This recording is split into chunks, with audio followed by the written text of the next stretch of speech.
नमस्कार मेरे प्यारे बच्चों, स्वागत है आपका आपके अपने YouTube चैनल पर एक बार फिर से। मेरे प्यारे बच्चों, मैं आज का क्वेश्चन जो आपका लेकर आया हूँ वो क्वेश्चन है वैद्युत फ्लक्स रेखा किसे कहते हैं और इसका मात्रक क्या है।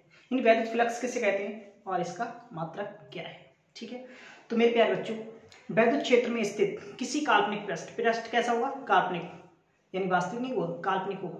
काल्पनिक पृष्ठ के अभिलंबवत गुजरने वाली वैद्युत बल रेखाओं की संख्या को क्या कहते हैं? वैद्युत फ्लक्स कहते हैं। ठीक है, तो देखते हैं मेरे प्यारे बच्चों, वैद्युत क्षेत्र में स्थित किसी काल्पनिक पृष्ठ के अभिलंबवत गुजरने वाली वैद्युत बल रेखाओं की संख्या को वैद्युत फ्लक्स कहते हैं।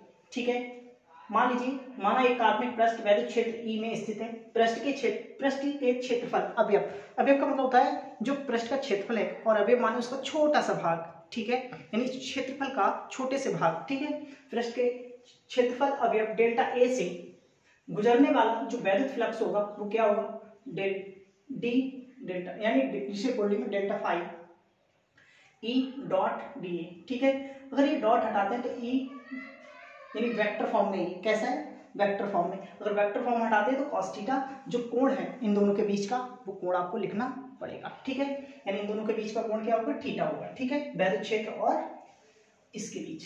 ठीक है मेरे प्यारे बच्चों, जैसे अगर आप चाहें तो ये यहाँ पे भी कोण हो सकता है। ठीक है, तो संपूर्ण पृष्ठ से, अब ये तो केवल छोटे से भाग से हो गया कि छोटे से भाग से गुजरने वाला वैद्युत फ्लक्स क्या होगा?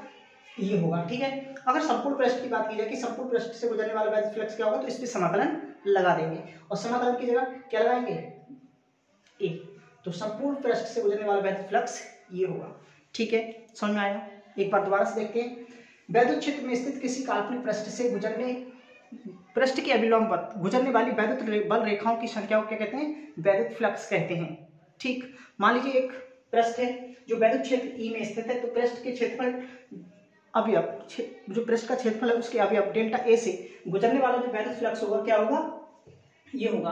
अगर ये वेक्टर फॉर्म हटाते हैं, डॉट हटाएंगे तो क्या लगाएंगे? cos theta. ये ई और डेल्टा ए के बीच का कोण जो होता है वही यहाँ पे लिखते थे cos थीटा। ठीक है, संपूर्ण पृष्ठ से गुजरने वाला वैद्युत फ्लक्स क्या होगा? तो क्या करेंगे आप? समाकलन लगा देंगे किसपे? क्षेत्रफल पे, और इसकी जगह क्या लिख देंगे? ए, क्योंकि संपूर्ण पृष्ठ का क्षेत्रफल क्या है? Delta A. क्लियर है? यहाँ आपने लगा दी, और संपूर्ण पृष्ठ से गुजरने वाला वैद्युत फ्लक्स क्या होगा? ये आ गया। ठीक, ये आप डायग्राम बना देंगे, और यहाँ जो कोण आता है वो क्या आता है? और ये अभिलंब मैंने खींचा है। अभिलंब कौन सा है? ये पृष्ठ जो किसके? पृष्ठ के अभिलंबवत है। पृष्ठ कैसा है? अभिलंब यानी लंबवत है। पृष्ठ के साथ 90 डिग्री कोण बनाता है, लेकिन वैद्युत क्षेत्र के साथ थीटा डिग्री कोण बना रहा है। ठीक है, वही आपको यहाँ पे दिखाया गया है। क्लियर है यहाँ तक? वैद्युत फ्लक्स का मात्रक क्या होता है? Volt meter. ठीक है, वैद्युत फ्लक्स का मात्रक होता है वोल्ट इंटू मीटर।